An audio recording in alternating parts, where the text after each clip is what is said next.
Alright. Alright. I will not be stopped. Alright. Yeah. There we go. We're in this. We're in this, fam.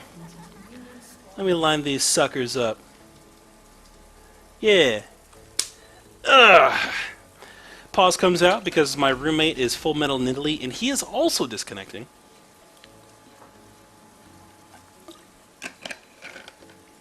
Oh.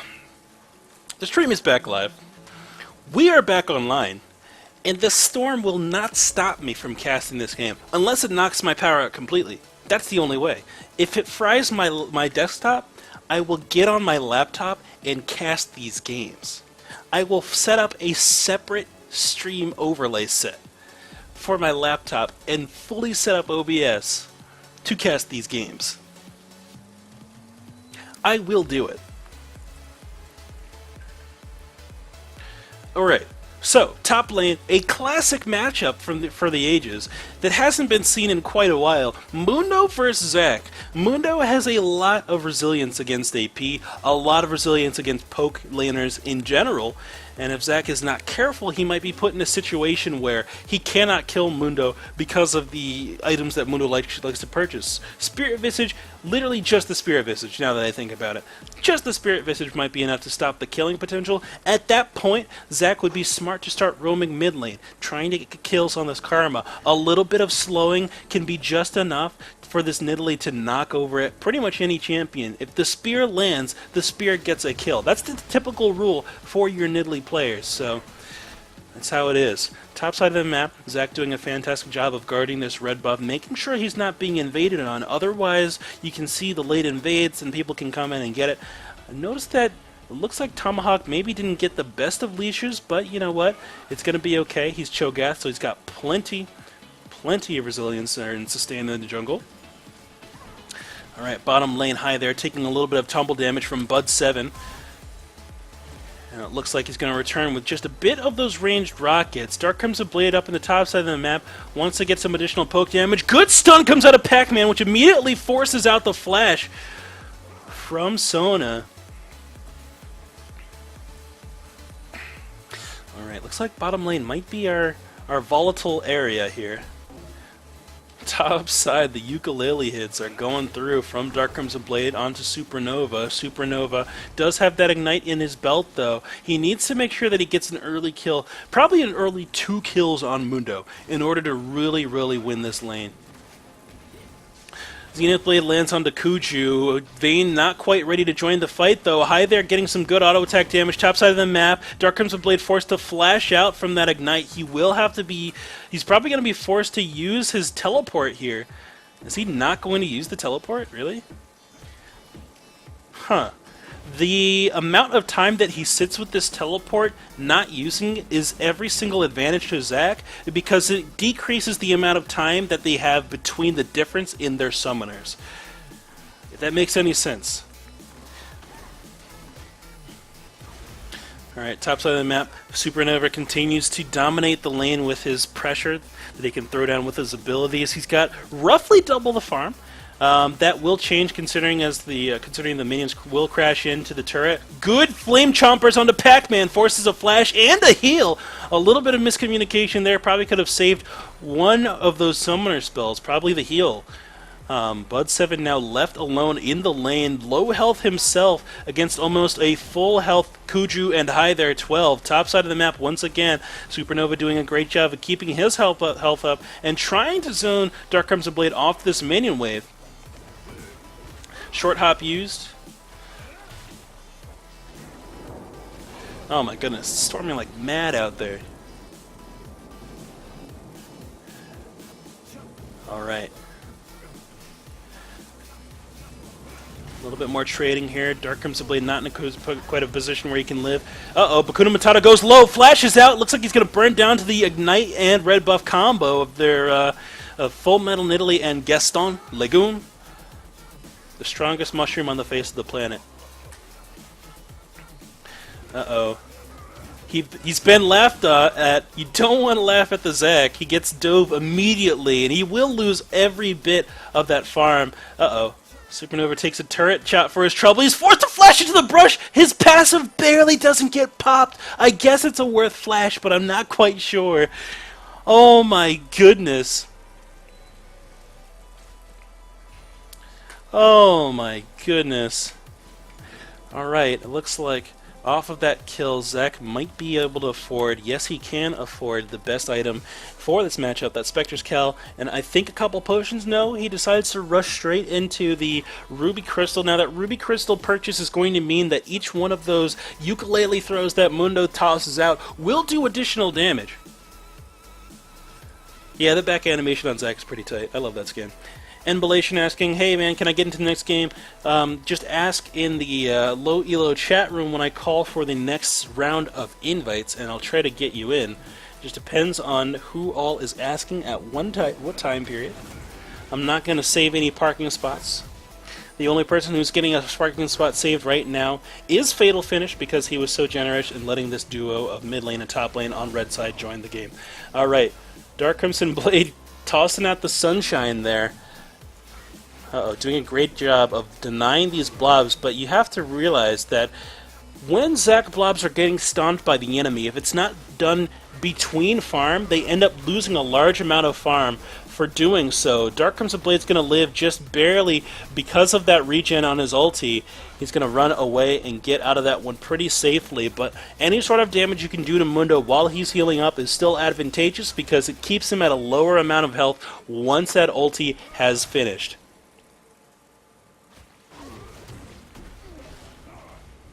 Hey man, can you turn down the quality by one notch? I'm lagging. And can't change the quality settings. I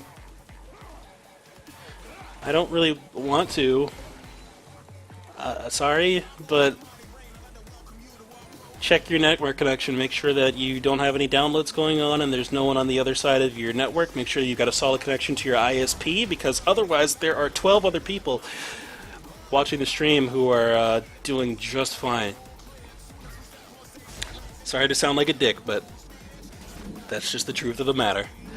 Alright, so good gank on the bottom side of the map from Gaston Lagoon. Didn't quite result in anything, but he's going to try to keep this pressure up down here. Cho'Gath actually meets him in the bottom brush there. Top side of the map, though, Supernova goes in on Dark Crimson Blade. Ulti gets popped, trying to heal through. Doesn't quite make it, so he consumes that cooldown. Middle of the map, Full Metal Nidalee gets the dive on to Bakuna Matata there. Pac-Man 777 trying to keep the pressure up on Kuchu, who was out of mana from all the healing and poking he's been doing this entire time and has not been back to base yet.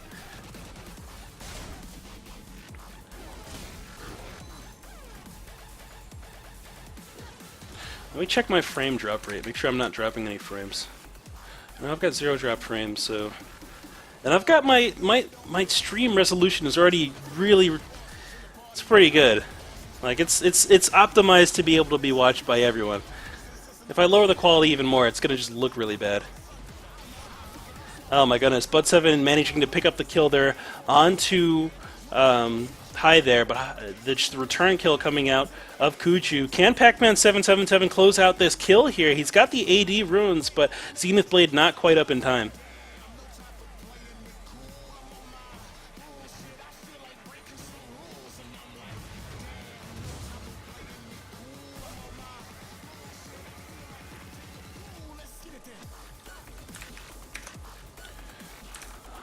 Alright, so right now, it looks like Red Team's got a pretty significant lead coming out.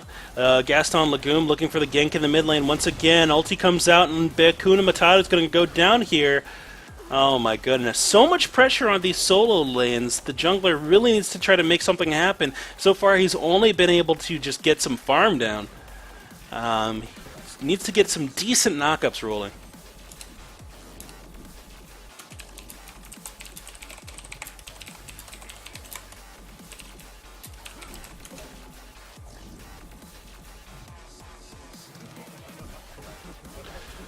Oh my goodness, the disrespect going down from Supernova. Trying to pull that jungler aggro up in the top lane, stretch style. Ulti comes out from Dark Crimson Blade to take Supernova kind of low, but not enough to really take any real pressure off of him.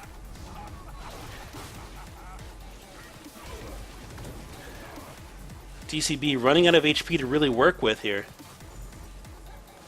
Good poke coming out of Kuju.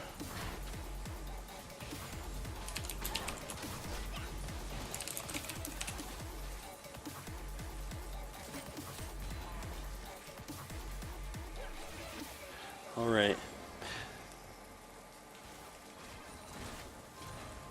A little bit of trading going down to the bottom lane from High there and Kuju. Bud7 and Pac-Man are doing a fantastic job of holding their own.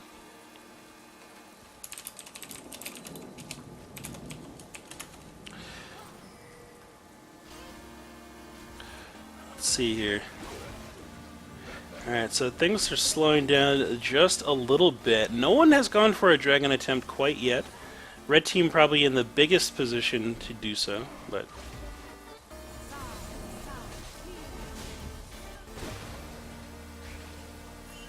Yeah, I don't know why the stream is lagging for people. It's been perfectly fine, like... Unless people were lagging less, like the last time I was streaming and no one said anything.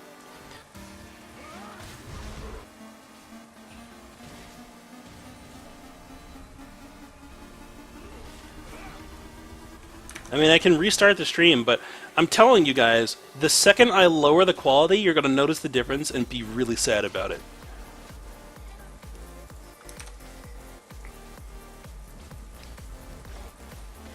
Alright, bottom lane, Tomahawk looking for the gank here. Kuju actually gets knocked up from the Gaston Legume ulti. Gaston Legume in the mix here, able to just stay perfectly fine. And Tomahawk gets taken out next, though. Uh-oh, return kill there. High there's looking to get maybe another kill onto Bud7. Scream comes out for Tomahawk, and that's going to be 3 kills going to this bottom lane.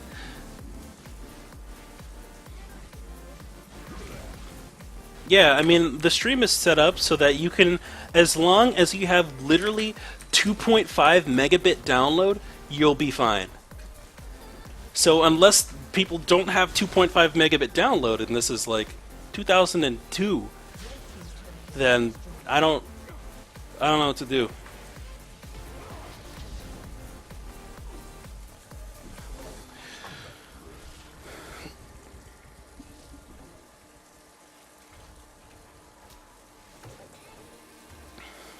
It's true though. I'm looking at my output right now, and it's reading at 2.5 thousand KB. It's supreme.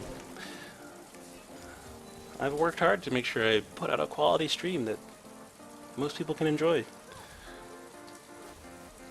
I could stream at 1080, but I don't do it because like no one can watch it because it takes up too much bandwidth, and I can't stream it very well either. Hey, Jimmy is Timo's back. Welcome, Timo. I mean Jimmy, aka Jimmy the Slayer.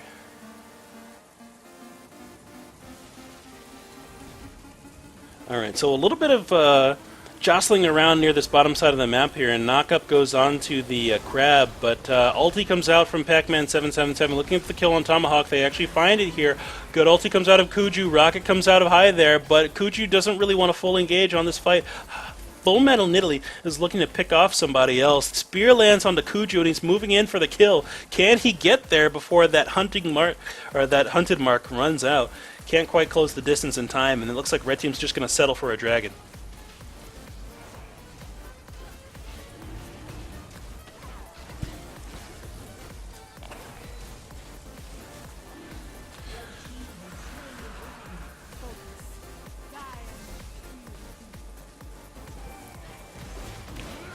Ooh, good insect knockback coming out of Supernova there, and they're going to pick up that kill nice and clean. A dragon and one more kill going ahead, or Red Team pulling ahead once again. You know what? They've got this huge kill lead, but honestly, the gold difference isn't really that big. It's not that big of a gold difference, and I totally forgot to swap everyone around in this map. No one told me. There we go. Because I looked down and I was like, is it the farm differential? It's not that. There's a 1 turret lead coming out for Blue Team, though. They were able to pick up that bottom tower.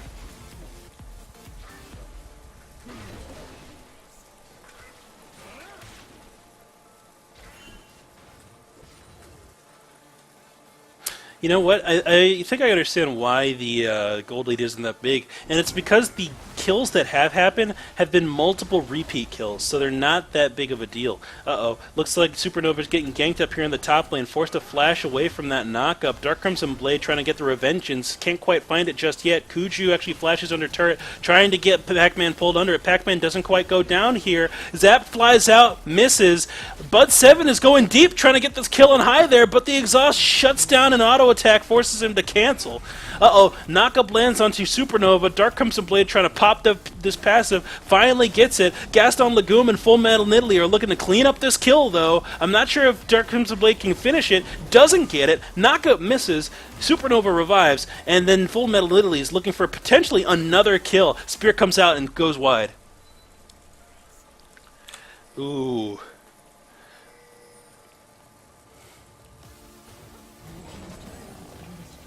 Another turret getting knocked over. Actually, first turret getting knocked over for Red Team. Now, I will say this. Despite all the pressure that DCB has been on in this lane, he's doing an amazing job of keeping up with Supernova in terms of his farm. He's only about 9 farm down here.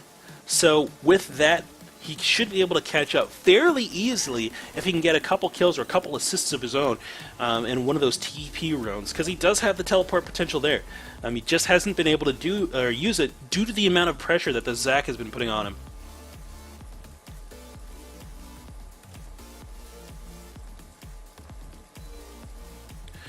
Alright, so turrets are down in mid lane, in bot lane. Blue team needs to pressure around the top lane while this dragon is still down. Try to force down that outer turret. And if not,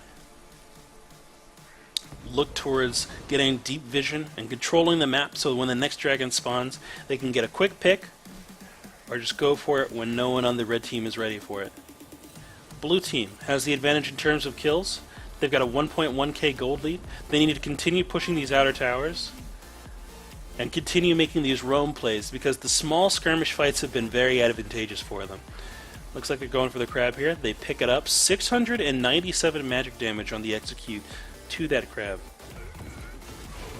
Bounce goes down onto Dark Crimson Blade. They notice that the rest of the team is coming, so they decide to get out. Supernova can escape from the situation very easily, decides to save his ulti, though. Knockup goes down onto Supernova. Full Metal Nidalee doesn't quite get knocked up. Ulti comes out from Gaston Legume, but goes wide. Full Metal Nidalee goes low. Can he get taken out? Yes, he will. The Ignite finally takes him down. Tomahawk is in the mix, trying to get the kill down on Supernova. Jinx Rocket comes in from across the map, which might put the Zac in a little bit of trouble. No, he's still going in, trying to get the kill on the Dark Crimson Blade. Can he get to the blob in time? Flashes onto it and actually gets it. Gets another blob. He's generating health a little bit more here. Can he win? No, he can't quite get it. The damage coming out of that Cho'Gath auto attack is a bit too much. Bud7 now doing work on the High there. High there actually finishes him off. Will he get the double? He actually finishes the double kill before the Zenith Blade comes out and kills him. Oh my goodness. So much explosive fighting down that bottom side of the map. Jeez.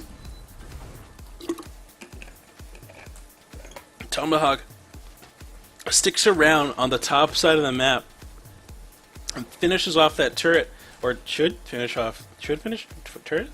Wait, what? What happened? What's going on? It's got literally 1 health. Oh, there it goes.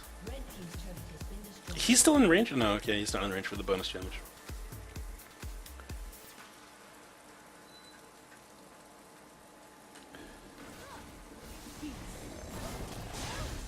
Alright.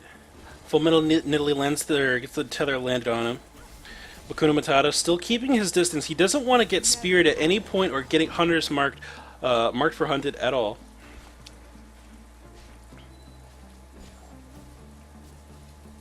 Because his life can get snatched away from him very, very quickly. It has been shown repeatedly this game. Supernova going up in the top lane, just trying to get some damage and harass down on this Mundo. Mundo fighting back just a little bit. Dark Crimson Blade's getting to that point on Mundo, though, where he's feeling very comfortable going in for these exchanges. He knows that his ulti can heal him up for a significant amount, but Supernova is just throwing out these abilities. He's probably running the increased cooldown reduction on his runes and masteries, which are allowing him to just poke him down so much. And Mundo, honestly, can't match the amount of sustain that Supernova can put out once he decides to pop his ulti. Ignite goes down on Mundo, just hemorrhaging that healing ability, but it's going to pull him through just a little bit longer. He's going to be able to run out of this one and meet up with Cho'Gath in the river. Jump comes through, goes wide, and it looks like Tomahawk is now in the pursuit. Wants to get that knock-up on him and hold him in place just long enough. Slow lands from the ukulele toss, dodges the knock-up. Supernova trying to get in a position where he can jump the wall. Silence comes out, doesn't last long enough, jumps over into the tri-brush, and he's going to scoot away through the jungle. I don't think that these two guys can catch up to him in time. Ukulele actually lands, bounces off of his back, but Supernova should have his elastic slingshot up in time once again to make it out of the fight. Another good survival on his part. The rest of Red Team gets that secondary dragon under their belt, and now they're collapsing on Tomahawk 3, who's still in the enemy jungle. No pizza gets thrown by Gaston Legume, the strongest mushroom on the face of the planet, and it looks like Cho'Gath's going to walk away scot-free.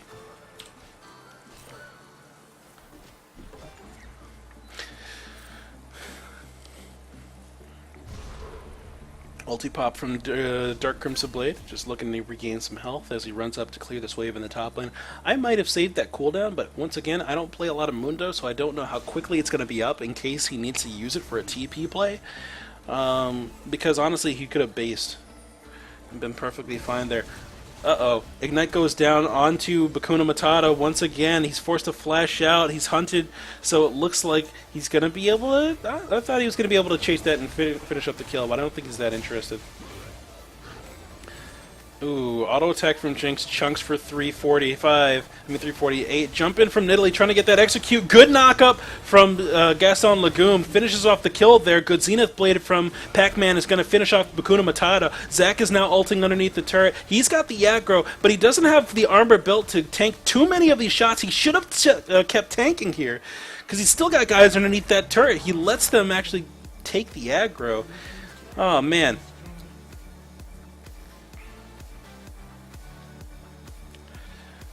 Alright. Mid lane turret still standing for blue side. They're defending it with all of their might, and it's causing them to actually pick up kills here. Dark Crimson Blade going into full split push mode, decides to run away from this. Zenith Blade lands, getting the stun underneath the tower. He's going to take a few turret shots, but not enough to really kill him. Flash out from Bud 7 to away from that rupture is going to keep him alive a little bit longer after using the heal. Another elastic fleet shot goes wide. It actually misses the the stretching strike as well for the slow. Looks like they're going to have to just let Mundo get away here. Though they don't want to. Another charged up elastic slingshot goes wide, and he's going to hit him with the stretching strike for a bit of slow, but since Mundo has a slow of his own, they're not going to be able to close that distance. Pac-Man 7 possibly waiting for his ulti to come up, and Supernova maybe baiting in, just eating these ukuleles to the back, knowing that he can't really die to Mundo. There's no way that Mundo can kill him 1v1, so he's fine taking whatever damage that he wants to. Eric in the chat saying that he's rooting for Red Team because he's anti-Cho'Gath. Cho'Gath, a character who can do a huge amount of damage when he has AP and get obscenely tanky. Spear lands onto Cho'Gath. He's got no magic resist, but at the same time, that spear doesn't have a Luden's Echo behind it. So it's not chunking for nearly as much as it could. Spear going flying over the wall doesn't quite connect. Pizza gets tossed out. Dark Crimson Blade forced to flash out of that situation to keep his life. Full Metal Nidalee now walks up into the Mundo. Blue team doing a fantastic job of pushing in. Good jump in from Zac is going to get some damage down onto Hive there 7. He's got a good amount of armor now, so he's able to tank up these shots, no problem. Multi comes out from Gaston Legume, and he's got the backup of Pac-Man at his back there. Can they get this fight finished up? They've got a lot of tanks here, but not a lot of DPS. Gaston Legume blocks the Super Mega Death Rocket. Bakuna Matata gets the tether down, but Bud 7's doing a huge amount of DPS. Dark Crimson Blade TPs in and joins the fight. He himself, once again, doesn't have the armor to tank up too many of these Vayne auto attacks, but Vayne's slowing down her attack speed just a little bit. Ulti gets popped. He decides to go and kill out high there, and he does get the kill. Another elastic slingshot misses, and Red Team might be in a position where they can finally knock over this turret. They're pushing very strongly, and they've got a good mini wave stacked up. Dark Crimson Blade gets the knock-up combo with Tomahawk 3. He's got the healing coming through off his ulti. Can he finish off Supernova? The Supernova needs to throw down some abilities, otherwise he's going to just go down. Turn around, dude! You've got your passive, right? Yeah, you've got the passive. You could have fought that. Oh, no!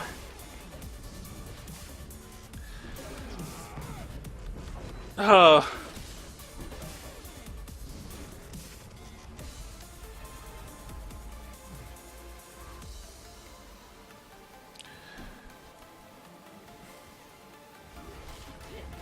Alright, stun going out from Pac-Man there, trying to deny a few of these auto attacks on this turret and see if he can't save it, but unfortunately Mundo has a little bit too much AD.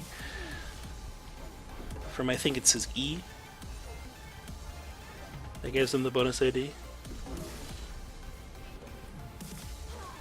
Ulti comes out from Pac-Man 7, lands directly on a Dark Crimson Blade. Good ulti's going to come out from Kuju, but now he is in a position where he needs to get out of there.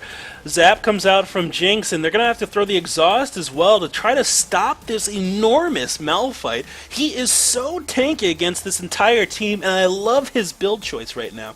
He's got the Flame coming out of that Cinder Hulk enchant, as well as the resilience that he needs in a half-built Randuin's and in Aegis to help tank up that magic damage. So he's doing a huge amount in terms of reducing the AoE damage for the enemy team. Just an enormous amount. Alright, dragging up in 15 seconds. Red team knows exactly that fact because they are the last ones to get it, even though both teams have wards on it so they'll know when it comes up. Zac is off in the wings, trying to get a good jump in. They knock up the crab to try to get that taken out, and they do get it. Tomahawk 3 now looking for the bite onto Bud 7. Doesn't quite feel comfortable going fully in there. Spear lands from Full Metal Nidalee over the wall. Both teams just dancing around. They need to try to get some poke in. Honestly, Zac needs to just jump in and go for it. Otherwise, the blue team will poke too much. Uh-oh, good knock-in up goes in on Pac-Man 7. Flame Chompers don't quite land. Gaston Legume's looking for the knock-up onto Bakuna Matata or onto Hi There 12. They do get it. There's a tank fight going on in the back of the river there. There's a shutdown that Bud 7 gets onto Cho'Gath. Gaston Legume trying to get to Hi There. Can't quite close the distance just a bit. Dark Crimson Blade is in a fight with Full Metal Nidalee and Pac-Man 7. Looks like Red Team's going to come out onto the top here. 4-1 kill exchange. Dark Crimson Blade seeing if he can't poke down Full Metal Nidalee, but now he's in a situation where he's in danger. Stun goes down. Bud 7 now wanting to chase it out potentially. Decides not to do it. Mundo's in that phase of the game where he can heal so much of his health when he is out of combat. Bud 7 still looking for this kill on Dark Crimson Blade, but the Cleaver Slow is a bit too much for him. He's got that passive as well as a red buff to try to help close that distance, but he can't quite get there.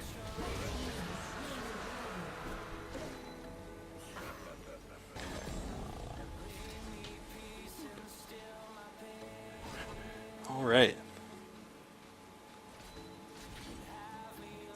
Yeah, the Mundo Permaslow is too strong indeed.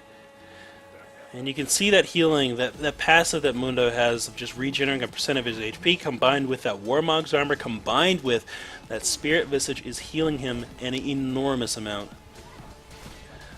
Alright. Mundo forced to pop his ulti here. They try to stun Vayne a little bit, but Vayne is doing a huge amount of percent damage. Actually gets a little bit of health back from the minions. Can't quite land the ukulele toss. Jinx Rocket dodged by just walking forward. Flash forward to dodge yet another ukulele. But Jinx should be able to land a Zac. No, he actually just walks around it, tumbles into turret range, and it's going to be Sona who ends up getting the kill. Good kill deny. Bakuna Matata finds a pink ward in his own jungle. He's just going to clear that out, deny a little bit of vision. Now, Red Team is on the offensive. They've got one guy down, but their Zac and their Nidalee are so strong at the moment, but that if that duo goes up against 2 to 3 other members of the enemy team, they should be able to take them out fairly easily.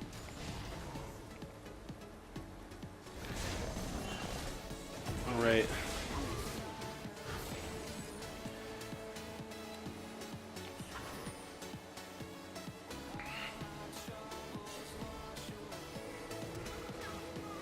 Ooh, Zenith Blade doesn't quite connect on High there. They actually don't get the jump on him with the Elastic Slingshot either. He's going to walk back and try to get some auto attacks down on Zac, but it only procs the Unstoppable Force from Malphite. Double knockup comes out from the Rupture from Cho'Gath. A little bit of Q damage from Bakuna Matata. Ulti gets tossed out from Jinx.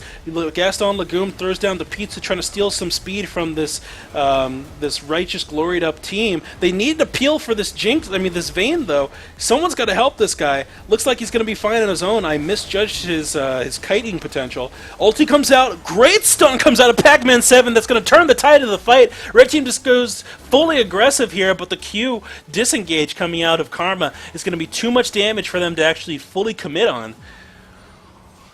Oh my goodness. Hectic fights here, and the tanks are just super resilient as well. It's going to be the back lines that typically stay alive here, because the front lines are so hard to get around. Alright, so red team comes out on top there, 2 kills to 0. They still are sitting on roughly a, what is that, 2k gold lead. 1k gold lead. Something like that, 1.8k gold lead. So not that big. It's been a very close game this entire time, and really that kill count is so deceptive. It's super deceptive, and I think the major differential that we're seeing here is Tomahawk 3 has an enormous amount of farm when you compare it to Gaston Legume, who's been super gank focused. Now, Tomahawk's been able to join these fights because they typically go pretty long, but he's been doing a great job of farming up this jungle.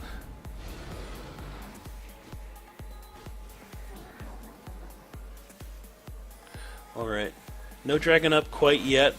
Zach's going to be working on a red buff here. Might want to pass it over to Gaston Legume. I don't know if he's going to or not. He is.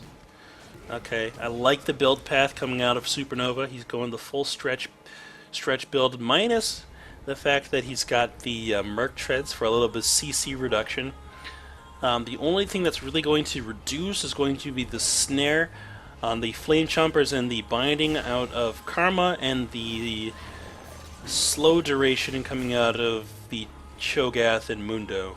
And Jinx, I guess, Zap. So there's some things, but honestly, I'd prefer the Ninja Tabai still.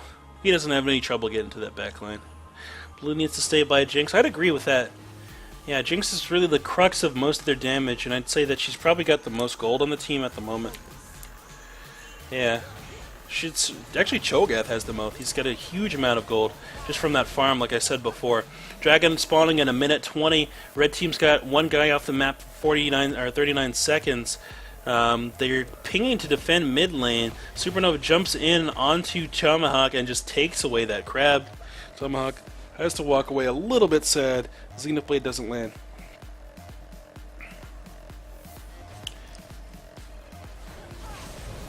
Oh my goodness, stun goes through. They're looking to just dive this turret. They know it's a 4v5 situation. Zach jumps in, gets the knock up on the high there, decides to let's bounce Tomahawk for the little bit of slow that it provides.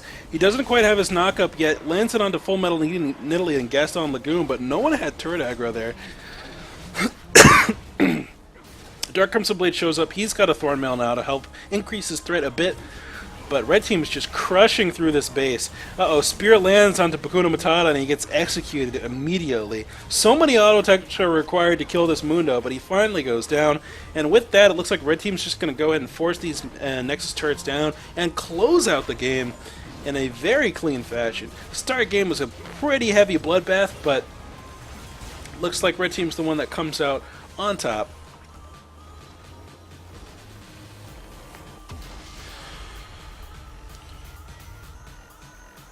Oh yeah, I didn't even notice that Sona didn't have a Sightstone. She was going with the compy school of thought, where you can purchase the upgraded trinket and still have enough wards to be placing around the map, augment that with a few green ward purchases, and you can pretty much get the same vision effectiveness, but you do lose out on a lot of tankiness that the Sightstone provides because of the amount of health that it gives. Oh man. Forced that game in very, very explosively, very, very quickly. So, is it 11? It's 11. So, Tannen is